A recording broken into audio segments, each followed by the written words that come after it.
joining us today. My name is Samara Raymond, and today we'll be discussing some of the complications that can exist when terminating employees for cause. In Render, a recently released Ontario Court of Appeal decision, the court provided some guidance on just cause terminations. As many of our viewers know, just cause is known as the capital punishment of employment law. This is because when an employee is terminated for cause, they are typically not entitled to severance or termination pay and may not qualify for employment insurance either. What employers may not know is that there are effectively two different levels of cause that exist: a lower level under the common law and a higher threshold required under the ESA, or the Ontario Employment Standards Act. An employee can be terminated for a just cause under the common law if it's found that they engaged in serious misconduct, which is fundamentally incompatible with the terms of their employment relationship.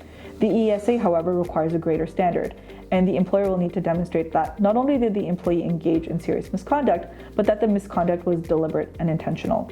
If not, the employee may still be entitled to termination and severance pay under the ESA, even though they've been terminated on a for-cause basis. This case confirms a number of well-established principles around just cause terminations. First, the type of misconduct that typically attracts just cause terminations is usually deliberate and intentional, and so does meet the high threshold required under the ESA typically.